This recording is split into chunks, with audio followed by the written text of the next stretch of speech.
Welcome welcome. Hello Apurva जी, welcome Sandeep. तो स्वागत है आप सबका आज के शो में। रात 10 बज चुके हैं और मैं आ चुका हूँ आपके साथ कुछ कहानियाँ लेकर। तो आज दो कहानियों और एक जगह के बारे में हम बातचीत करेंगे। बातें लंबी हो जाती हैं, इसलिए आप कभी भी ज्वाइन करें। आपका स्वागत है। दिल्ली। आज हम ऊटी के बारे में बात करेंगे। हेलो अपूर्वा जी। अच्छा, ये आपस में बातें चल रही है। Very good, very good, very good. So आप सबका भी इंतज़ार। जल्दी जल्दी आएँ और हम बस एक दो मिनटों में ही अपनी नई कहानी आज की शुरू कर देंगे। आज की दोनों कहानियाँ ही आंखों को धोखा देने वाली हैं, लेकिन विश्वास करना पड़ेगा क्योंकि डर लगता है।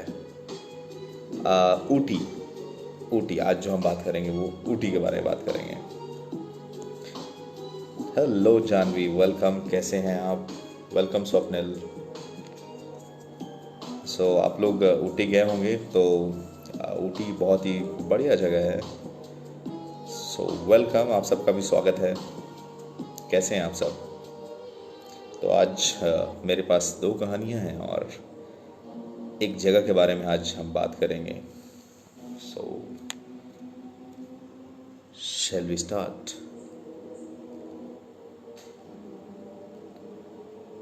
और आप सबके दिन कैसे जा रहे हैं? आई मीन आप सब घरों में अकेले हैं, होपफुली परिवार के साथ ही हो सब, लेकिन समय कैसे कट रहा है? क्या मज़ा कर रहे हैं या फिर अभी भी ऐसा कहीं लग रहा है कि बहुत ज़्यादा लंबा हो रहा है, ये कुछ कम हो जाए, जल्दी से जल्दी बाहर जाएं। खैर, ये फीलिंग सबकी है कि घर से बाहर जाएं, बट हमें इस लॉकडाउन का सख्ती से पालन करना होगा ताकि जल्दी से हम उभर पाएँ। पूरा देश इसकी चपेट में आ चुका है और मामले लगातार, पॉजिटिव मामले लगातार बढ़ते जा रहे हैं। तो वो जब तक कम नहीं हो जाएंगे, ना के बराबर हो जाएंगे, तब तक ये रहेगा। और 20 तारीख के बाद से कुछ जगहों पर रियायतें मिल रही हैं जहां पर लॉकडाउन कम है। आंखों में नींद ने दस्तक दे दी है। वाह वाह, क्या बात है। लेकिन आप अपनी नींद को छोले भटूरे जल्दी, मैं कल सामान लाऊंगा, परसों बनेंगे अब छोले भटूरे। दुर्घटना से देर भली। क्यों नहीं, क्यों नहीं, दुर्घटना से देर भली। हेलो निशा, वेलकम। कैसे हैं आप? स्वागत है आपका बड़े दिनों बाद। कल आई थी आप? नहीं। Hello, welcome Anisha. तो आप लोग जल्दी से शेयर करें ताकि हमारे नए व्यूअर्स जिनको पता नहीं है कि ये कहानियाँ यहाँ मिलती हैं, यहाँ सुनने को मिलती हैं, यहाँ जल्दी जल्दी आएँ और मैं उनको नई कहानियाँ सुनाऊँगा। मैं भी बहुत बढ़िया हूँ निशा, हम सब अच्छे हैं यहाँ पर। इस लॉकडाउन में बहुत सारी नई चीज़ें कर रहे हैं। कई बार फ्रस्ट्रेशन जैसा भी फील होता है, मगर फिर भी अपने आप को थोड़ा उत्साहित करके रखते हैं।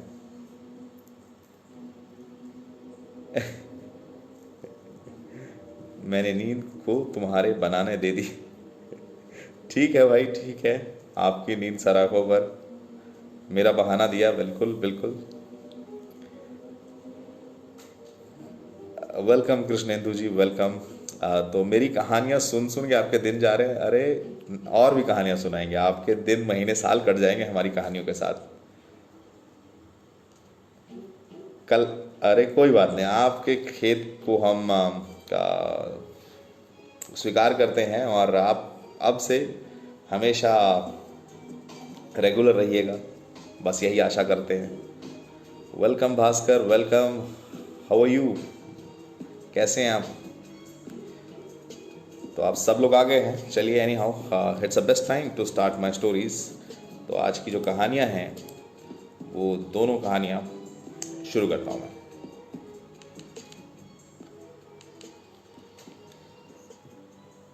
एक रविवार की दोपहर को मैं सो रही थी। मेरे दरवाजे पर किसी ने खटखटाया। दरवाज़ा खोलने पर कोई नहीं था, पर नीचे फर्श पर एक मोमबत्ती जल रही थी। मुझे हैरानी हुई कि ऐसा कौन कर सकता है। मैंने मोमबत्ती बुझाई और पास में रखे कूड़ेदान में मोमबत्ती फेंक दी। दरवाज़ा बंद करके फिर से सोफे पर आकर लेट गई। कुछ समय बाद किसी ने फिर से दरवाज़ा खटखटाया। मैं फिर से दरवाज़ा खोला और फिर पिछले बार की तरह इस बार भी कोई नहीं था। फर्श पर मोमबत्ती जल रही थी। किसी ने मोमबत्ती के पास रंगोली से लिख दिया कि बुझाना मत। इस बार मैं डर गई। दरवाजा जोर से बंद करके सोफे पर सिकुड़ कर लेट गई। मैंने मन को हल्का करने के लिए टीवी ऑन कर दिया। फिर से किसी ने दरवाजा खटखटाया।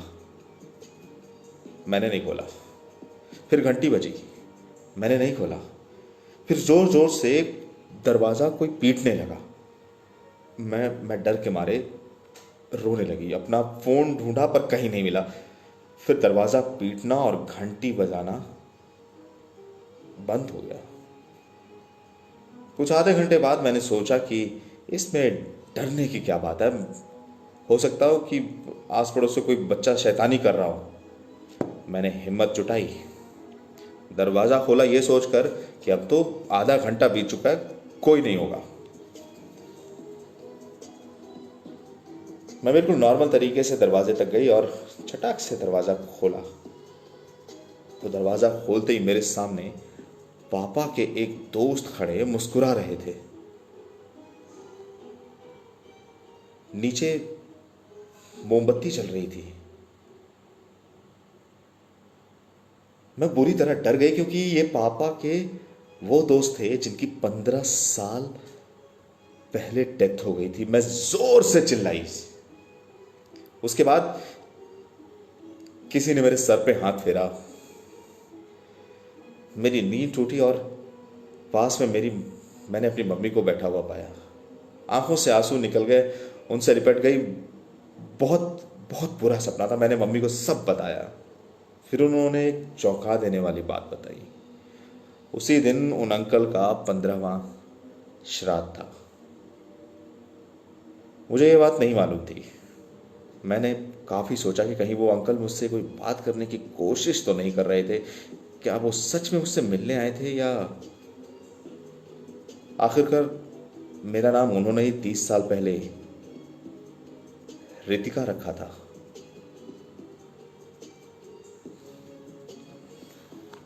आ, तो ये कहानी पहली कहानी थी, राइट। सो कैसी लगी कहानी? भास्कर ने कहानी सुनी हुई है और हाँ, बहुत सारी कहानियाँ इसमें से आप ऐसा लगेगा कि आपने सुनी हुई है। नालंदा, ओके, मैं पक्का नालंदा यूनिवर्सिटी के बारे में भी बताऊंगा आपको, फॉर श्योर संदीप। एंड मैं बढ़िया हूँ भास्कर, बहुत सब ठीक ठाक चल रहा है यहाँ पे। वेलकम श्रू 984416, हाउ आर यू? श्योर, हाँ।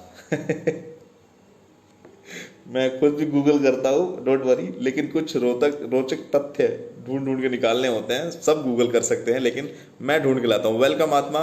अरे भाई, बहुत बहुत मुबारक। तुम्हारी वो फिल्म, शॉर्ट फिल्म देखी, वाकई मज़ेदार फिल्म थी, मज़ा आ गया। मतलब मैं तुमको कॉल नहीं कर पाया, लिख भी नहीं पाया कुछ, लेकिन मैंने फिल्म देखी, कुछ देर पहले ही फिल्म देखी थी, शाम को उठा था मैं। तो बहुत अच्छी फिल्म है, ज़बरदस्त। ये ऐसी फिल्में बनाते रहो, ज़्यादा अच्छा लगता है। उसमें जो सस्पेंस था ना एंड तक की, गाड़ी गई, लेकिन मज़ा आ गया वो एंड में जो चीज़ मिलती है। तो आप भी एक फिल्म देखें, पॉकेट फिल्म पे आज ही जो फिल्म उन्होंने डाली है पॉकेट फिल्म्स ने, तो वो फिल्म में एक मेरा बहुत ही अच्छा दोस्त है आत्म प्रकाश मिश्रा, तो वो एक्ट कर रहे हैं और बड़ी ही छोटी सी शॉर्ट फिल्म है, 2-2.5 मिनट की है, बहुत अच्छी। तो आप वो ज़रूर देखें एंड लगे रहो आत्मा, amazing. I mean we want to see few more film from you. मगर ये शूट कैसे किया है? क्वारंटाइन चल रहा था, आप लोग बाहर सड़कों पे जाके शूट करके आए या इमीडिएटली तभी कर लिया था जब ये सब चल रहा था? I mean to say that ये चीज़ें, आई मीन जब ये मतलब मार्च के स्टार्टिंग से ही ये सैनिटाइजिंग वाली चीज़ें चल पड़ी थी, मतलब हर एयरपोर्ट पे और मॉल्स में रखनी चालू कर दी गई थी।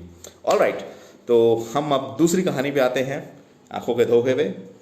तो क्या था क्या नहीं, नरमुंड वाली चुड़ैल। मेरी कहानियाँ ये सब मेरी नहीं है,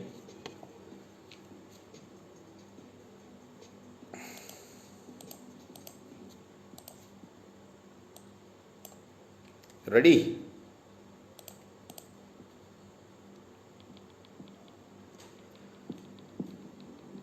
तो आइए सुनते हैं आज की दूसरी कहानी। राजकोट में एक एटीएम सर्विस कंपनी में काम करने वाले जितेंद्र परमार एक मिडिल क्लास फैमिली को बिलोंग करते थे। उनकी शादी करीब 4 साल पहले हो चुकी थी। उन्हें एक बेटा भी है। वैसे तो जितेंद्र पूजा पाठ में कम ही ध्यान रखते हैं, कम ही मानते हैं, पर रास्ते में मंदिर या मस्जिद आ जाए तो सिर झुका ही लेते हैं। जितेंद्र की नौकरी का टाइम 8.5 घंटा होता था दिन में, पर एटीएम मशीन का फॉल्ट आने पर उन्हें रात के किसी भी वक्त सर्विस देने जाना पड़ता था। अपने इसी काम के चलते वो एक रात अपनी बाइक पर जा रहे थे। उन्हें शहर से थोड़ी दूर बसे एक रिहायशी इलाके के पास में एटीएम फॉल्ट ठीक करने जाना था। वैसे तो इस काम के लिए 2 एग्जीक्यूटिव जाते हैं, पर जितेंद्र का पार्टनर उस रात बीमार था, तो सर्विसिंग के लिए उन्हें अकेले ही जाना पड़ा। स्पॉट पर जाकर जितेंद्र ने अपनी बाइक स्टैंड पर लगाई। तभी उन्हें वहां एटीएम बूथ पर एक लड़की दिखी। जितेंद्र ने सोचा कि उसे शायद पैसे निकालने होंगे और एटीएम मशीन के ठीक होने का वेट कर रही होगी। फॉल्ट ठीक करने के लिए जैसे ही जितेंद्र एटीएम बूथ के अंदर गया तो वो लड़की भी अंदर आने लगी। सिक्योरिटी गार्ड ने उसे बाहर रुकने के लिए कहा। अब जितेंद्र अपना काम कर रहा था, तभी अचानक उसकी नज़र बूथ के बाहर गई। वहां उसने जो देखा उसे देखकर उसके पसीने छूट गए। बाहर खड़ी लड़की एटीएम गार्ड की मुंडी हाथ में लिए खड़ी थी और वो जितेंद्र की ओर घूर रही थी। ये सब देखकर जितेंद्र का दिल बेतहाशा तेजी से धड़कने लगा। उन्होंने वहां का मंजर देखा, वहां से नजर हटा ली और सोचा कि उनका ये भ्रम हो सकता है। वो ये सब सोच ही रहे थे कि तभी अचानक उनके सीनियर का फोन बज उठा। जल्दी ठीक करने के लिए था। कांपते कांपते जितेंद्र फिर से काम पर लग गया। थोड़ी ही देर में उसने एटीएम मशीन को ठीक कर लिया, पर इस बार एटीएम बूथ से बाहर देखने पर सब नॉर्मल लग रहा था। वो लड़की भी वहीं खड़ी थी और एटीएम बूथ का गार्ड भी उसके पास आराम से खड़ा था।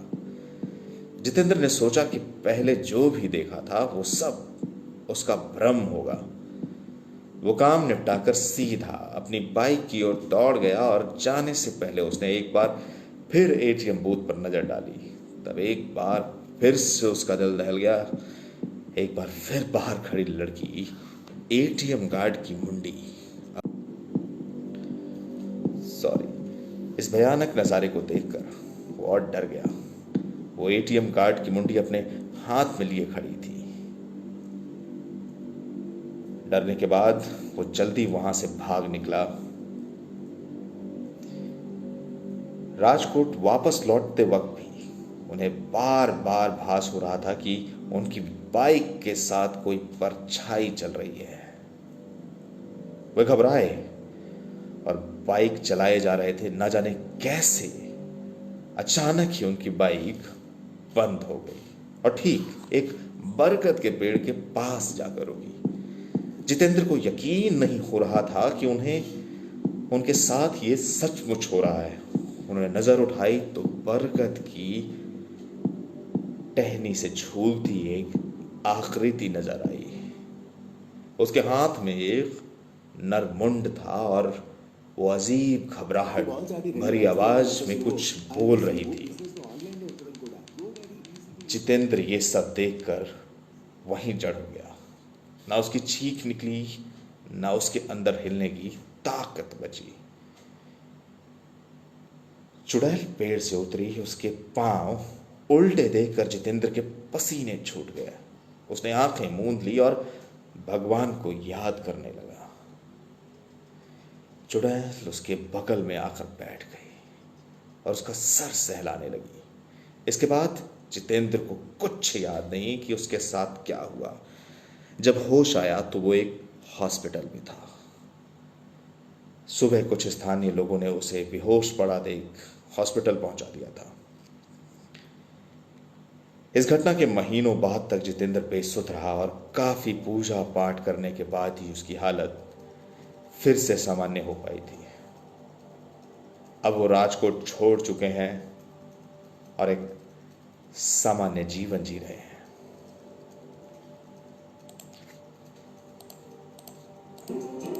तो कैसी लगी आपको ये कहानी? ये दो कहानियां थी आज की, मैंने आपको सुनाई। दोनों ही कहानियां एक छलावा देने वाली थी, डर का अनुभव आभास कराती थी। तो आपके पास भी ऐसी ही कोई कहानियां हो तो आप मुझे ज़रूर भेजिएगा। बहुत बहुत अच्छा लगेगा मुझे। मैं आपके लिए कहानियां सबको नरेट करूँगा। सो आप कभी भी आपके साथ कोई भी एक्सपीरियंस हुआ हो और मुझे मुझे बहुत अच्छा लगा कि मैं वो कहानी आपके लिए सबको नरेट करके सुनाऊं। तो अपने एक्सपीरियंस जरूर भेजिएगा और शेयर करना ना भूलें। अगर आपकी कहानियां मिस भी कर दें, टेक्निकल ग्लिच रहा हो, सुन ना पाए हो ठीक से, तो आप मेरे YouTube चैनल पे जाके लाइव स्टोरी टेलर के नाम से मेरा चैनल है, वहाँ जाइए और वहाँ जाकर आप ये कहानियाँ फिर से सुन सकते हो। तो आज की थी ये दो कहानियाँ। आज हम तीसरी चीज़ जो हम हर रोज़ कर रहे हैं, एक नई जगह के बारे में बात करेंगे। रोमांटिक चुड़ैल तो एकदम सर कटी थी। राइट, तो आप मजे लीजिए। कहानियां में डराने से ज़्यादा लगता है आजकल मैं कॉमेडी ज़्यादा कर रहा हूँ फॉर श्योर, लेकिन ये कहानियां सुनकर मज़ा ही आना चाहिए। आप डरे ना, बिल्कुल ना डरें। मैं खुद भी कोशिश करता हूँ कि ना डरूँ। वेलकम गगनदीप भाई, कैसे हैं आप? वेलकम, आपका स्वागत है। तो मैं हर रात 10 बजे आता हूँ और कहानियाँ सुनाता हूँ। तो अगर आप 10 बजे के बाद से अगर आप फ्री हो तो कुछ मिनटों के लिए लाइव आ सकते हैं, लाइव मुझे सुन सकते हैं और ये कहानियाँ मैं यहाँ सुनाता हूँ। अगर कहानियाँ अच्छी लग रही हो और मज़ा आ रहा हो तो आप बाकायदा यूट्यूब पे जाकर ये कहानियाँ मैं वहाँ पोस्ट कर देता हूँ, आप सुन सकते हैं बेझिझक। तो आइए हम आज की जो तीसरी चीज़ हम हर रोज़ कर रहे हैं वो है जगह के बारे में बात करते हैं। शिलोंग हॉस्टल की कहानी। ये आप मुझे पर्सनल मैसेज कर देना अगर आपके पास कहानी का ज़रा सा भी रिसर्च मटेरियल है तो आप मुझे वो भेज देना, मैं आपके लिए वो कहानी ज़रूर पढ़ूंगा। Just a second.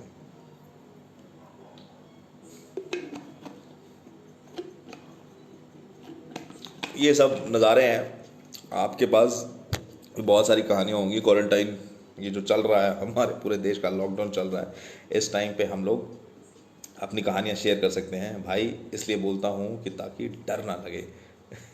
श्योर यार, डर डर लगना भी नहीं चाहिए। हम लोग सब इंसान हैं, डरना नहीं चाहिए। हमें हौसला और हिम्मत रखना चाहिए। तो अपने हौसले और हिम्मत को बरकरार रखते हुए ये दो कहानियाँ मैंने आज ख़त्म की हैं। ये कहानियाँ अगर आप नहीं सुन पाए हो तो मेरे लाइव स्टोरी टेलर के नाम से यूट्यूब पे चैनल है, जाइए और ये कहानियाँ बेझिझक सुनिए और सब्सक्राइब करना ना भूलिएगा। तो आप मेरे फेसबुक पेज को लाइक कर सकते हैं, शेयर कर सकते हैं कहानियाँ, और आप यूट्यूब पे मुझे सब्सक्राइब कर सकते हैं। वेलकम विशाल भाई, कैसा है, कैसा चल रहा है सब कुछ सोलन में? एंड का माहौल कैसा है वहाँ का? अभी ठीक है या पूरा लॉकडाउन हुआ? शिमला तो लॉकडाउन हो चुका है पूरे अच्छे तरीके से। And how about Solan now? Alright, तो आज हम जो बात करने वाले थे वो है, हम ऊटी के बारे में बात करने वाले। बड़ी ही सही जगह है और तो मैं आपको साथ साथ, मैं ऊटी गया भी हूँ तो इसलिए मुझे और ज़्यादा अच्छा लगे उसके बारे में बताने में। राइट, तो ये साउथ इंडिया के सबसे प्रसिद्ध हिल स्टेशन के रूप में विख्यात, तो ऊटी का असली नाम उदगमंडलम, उदगमंडलम को मुख्य रूप से ऊटी के नाम से जाना जाता है। बिकॉज उदगमंडलम हमारे जैसे लोग या अंग्रेज लोग नहीं बोल पाए होंगे तो उन्होंने उसको ऊटी दे दिया। तो ऊटी के नाम से ये एक्चुअली हिल स्टेशन जाना जाता है और बहुत ही प्यारा हिल स्टेशन है। One of the best hill station of India. So ये तमिलनाडु स्थित ऊटी, जो नेचुरल लवर्स, नेचर लवर्स के लिए तो आई मीन हेवन है।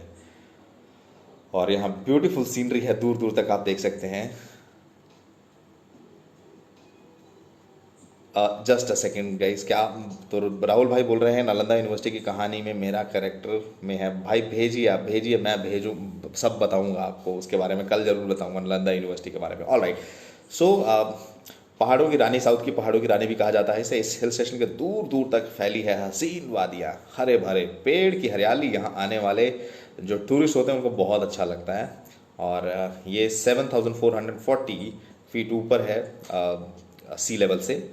और घने हरे पेड़, चाय के बागान और नीलगिरी के पेड़ यहाँ की विशेषता है। ऊंचाई पर बसा होने के कारण गर्मियों में भी ऊटी का तापमान मैक्सिमम 25, इससे ज़्यादा नहीं होता। हर वर्ष मतलब देश विदेश से बहुत लोग आते हैं यहाँ पे घूमने के लिए। और मैं खुद भी गया हूँ, तो मैं गया था मई में और मुझे वहाँ पे स्वेटर ख़रीदना पड़ा था। तो मैं पहली बार गया था और मैं इतना नहीं सोच के गया था। हालांकि मैं शिमला कई बार गया हूँ और वहाँ का माहौल भी देखा है गर्मियों में, लेकिन इतनी ठंड नहीं होती थी। लेकिन मुझे जब मैं ऊटी गया तो ऊटी में मुझे शाम को वो स्वेटर ख़रीदना पड़ा था, मई में, ध्यान रखिए। इसका इतिहास 19th सेंचुरी का माना जाता है। उस समय ऊटी नीलगिरी चेर साम्राज्य का हिस्सा हुआ करता था। इस क्षेत्र में 19वीं शताब्दी में ईस्ट इंडिया कंपनी का शासन था। चेर साम्राज्य बाद गंगा साम्राज्य के अधीनस्थ हो गया था। फिर इन्होंने राजा विष्णुवर्धन की शरण में आ गए थे ये लोग, जो 12वीं शताब्दी में होयसल साम्राज्य के राजा हुआ करते थे। बाद में सुल्तान के राज्य मैसूर में निवास करने लगे। लेकिन टीपू सुल्तान ने चेर जनजाति को सन 18वीं शताब्दी में इन्हें अंग्रेज के अधीन कर दिया था। अंग्रेजों द्वारा चेर जनजाति, यहाँ की स्थानीय जनजाति पर अपना हुक्म चलाया जाता था। ब्रिटिश राज के समय ऊटी को मद्रास की प्रेसिडेंसी की समर कैपिटल बनाया गया था। ऊटी नीलगिरी पर्वत पर स्थित है। तो ये इसकी हिस्ट्री है। तो यहाँ पर कहाँ कहाँ घूम सकते हैं तो वो भी बता देते हैं। बहुत प्यारी जगह है, वहाँ जाने के बाद आपको बड़ा ही अच्छा लगेगा और एक बार गए तो आपको याद रहेगा ज़िंदगी भर।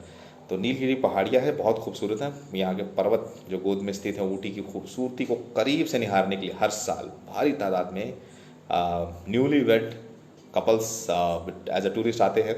और बारिश के बाद यहाँ का मनोरम दृश्य आहा बहुत ही प्यारा होता है। तो यहाँ बहुत बहुत पुराने पुराने पेड़ है यहाँ पर।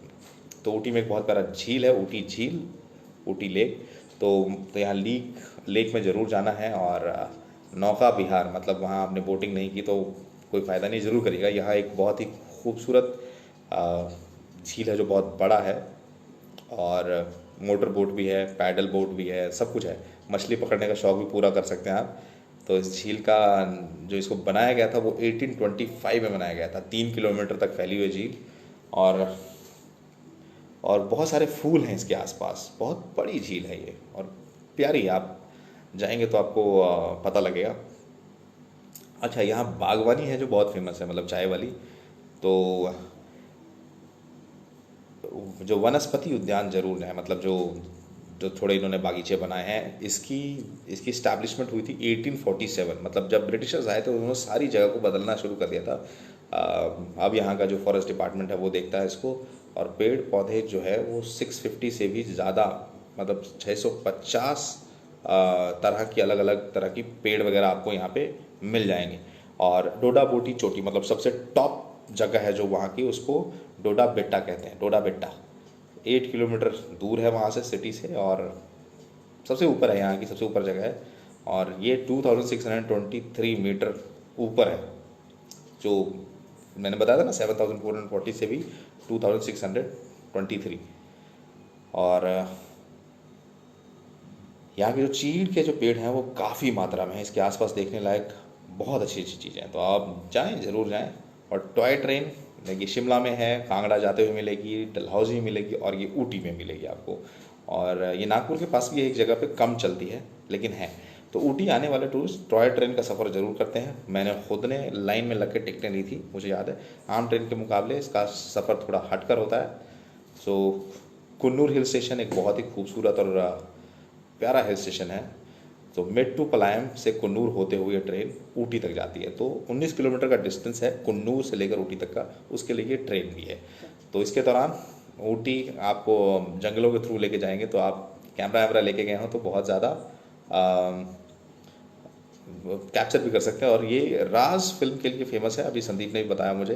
तो हाँ, तो बहुत सारी फिल्मों की भी शूटिंग वहाँ पर, बॉलीवुड फिल्मों की भी होती रही हैं। और साउथ इंडियन फिल्म जो हैं उनकी भी होती रही हैं। ये कर्नाटका और तमिलनाडु के बॉर्डर पर होने से बहुत सारे लोग जो है केरला से भी आते हैं। तो ये 3 स्टेट तमिलनाडु, कर्नाटका और केरला के लिए मतलब उनका हिल स्टेशन कह सकते हैं उन तीनों स्टेटों को। तो कोटगिरी हिल्स है जो सबसे पुराना हिल स्टेशन है। कहते हैं कि ये नेचुरल ब्यूटी है, इसका कोई मेल नहीं है। कोटगिरी हिल्स की सुंदरता को निहारने के लिए दूर दूर से लोग आते हैं और यहाँ का जो टेम्परेचर है वो तो अमेजिंग है। तो यहाँ सबसे प्यारी चीज़ जो है आपको चाय के बागान मिलेंगे बहुत बड़े बड़े बढ़िया बढ़िया। और बरसात में जब आप गए तो यहाँ तो मज़ा ही आ जाएगा, मज़ा ही कुछ और है बरसात के मौसम में गए तो। और मधुमलाई वाइल्ड लाइफ सेंचुरी है, पास में ही है, तो करीब 65 किलोमीटर, यहाँ भी गए थे हम। तो यहाँ पर अलग ही मज़ा आएगा। वो है कि जैसे ही आप ठंड में थे पहाड़ पे नीचे आए, थोड़ा मौसम बदल जाता है, एकदम पहाड़ से बिल्कुल सटते हुए नीचे, लेकिन 65 किलोमीटर डाउन द हिल्स।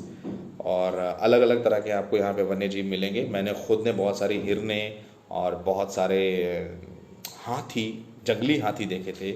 और हमें सौभाग्य नहीं मिल पाया चीता तो नहीं, तेंदुआ या टाइगर देखने का, बट टाइगर भी है, ये टाइगर रिजर्व भी है। और कब जाना चाहिए आपको, तो ठंड का जो मौसम है वो ज़बरदस्त है, सितंबर से अक्टूबर का महीना काफ़ी है। बारिश में भी आप बारिश के मौसम में भी जा सकते हैं। और गर्मियाँ तो अमेजिंग है, मतलब गर्मियों में कोई, अगर आपको ये 3 मौसम में से कोई भी टाइम लगता है जिसमें आप जा सकते हैं तो आप ज़रूर जाएँ। तो जाने के लिए अलग अलग चीज़ें हैं, उसके लिए तो आई डोंट थिंक कि मुझे बताने की कोई ज़रूरत है। आप सब गूगल कर सकते हैं कि कैसे पहुंचा जाए, बाय एयर और बाय वो। लेकिन अभी कहीं ना जाएं, सिर्फ ख्याली पुलाव है जो अपने मन तक रखें, ना निकलें, ना सोचें अभी, तो अगले 2-3 महीने तक कहीं जाएं भी ना, राइट। तो ये थी ऊटी बहुत ही प्यारी जगह है, मैं खुद गया हूँ। और हिल स्टेशंस जितने भी घूमे हैं उसमें से ये बहुत अमेजिंग था। पहाड़ी थे लेकिन ठंड अलग ही तरीके की थी, तो वो बहुत अच्छी चीज़ थी। तो अगर आप कभी मन बनाएं कि मैं आपको ऊटी जाना है तो ज़रूर जाएं, लेकिन ये ज़रा लॉकडाउन और ये सब इस साल के एंड तक देखें, जब फिर से रिवाइव कर रहा है हमारी इकॉनमी, तो जाएं। तो ये थी आज की कहानियाँ। आज मैंने बहुत ज़्यादा वक्त नहीं लिया आपका, बहुत ज़्यादा बातें नहीं की हैं, लेकिन बट रोज़ मैं शॉर्ट रखूँगा और कंटेंट जल्दी ख़त्म करने की कोशिश करूँगा। Thank you so much Sandeep, you like that, and so that was me. So I come live every night at 10 on FB Insta to tell you stories जो आपको डरा सकती हैं या डर का आभास दिला सकती हैं। आपको डर लग सकता है, क्योंकि डर लगता है और खुशी मिलती है। तो आप सब हर रात 10 बजे ज़रूर आएँ और अपने साथ अपने दोस्तों को और आपके जितने भी दोस्त हैं उनको ज़रूर शेयर करें, ताकि कहानी को ज़्यादा से ज़्यादा लोग लाइव सुन सकें। और अगर आप फिर भी मिस कर दें तो ज़रूर जाए मेरे YouTube चैनल पे। मेरे YouTube चैनल का नाम है लाइव स्टोरी टेलर, और वहाँ जाकर मुझे एक सब्सक्राइब ज़रूर दें और बाकी सारी कहानियाँ जो मैंने आज तक सुनाई हैं सब सुन लें, या आप सुन सकते हैं, राइट। तो मुझे हो चुके हैं, आज ये 19वां दिन खत्म हो चुका है। आज है 18 तारीख, सॉरी 20वां दिन, 18 तारीख है ना, तो आज 20 दिन कंप्लीट हो चुके हैं। 20 दिन से मैं लगातार 20 दिन से लगातार कहानियाँ सुना रहा हूँ, और कहानियाँ सुनाने का जो आनंद मुझे मिल रहा है वही आनंद मैं सोच रहा हूँ आपको भी मिल रहा हो। सुनने के बाद वो थ्रिल महसूस हो रहा हो। कई कहानियों में थ्रिलिंग नहीं होती हैं, लेकिन मैं कोशिश करता हूँ कि हर रोज़ अच्छी कहानियाँ लाऊं आपके लिए। शॉर्ट कहानियाँ होती हैं और सुनाने में बहुत मज़ा आता है। तो आप सब लोग अपना ध्यान रखिए, अपने अपने घरों में स्वस्थ रहिए, मस्त रहिए, और अपने अपने जो भी काम कर रहे हैं और जो पेंडिंग काम है और जो आगे करना है उसमें व्यस्त रहिए। सो कल वापस 10 बजे आने के लिए, इसी टाइम पे आने के लिए मैं आप सबसे विदा लेता हूँ, और कल रात 10 बजे वापस मिलेंगे यहीं लाइव FB और इंस्टा पे। और आपका कोई भी इंसिडेंट हो जो आप मुझसे शेयर करना चाहते हैं, बेझिझक आप मुझे DM कर सकते हैं, शेयर कर सकते हैं वो अपना इंसिडेंट, मैं आपके लिए सबको नरेट करूँगा।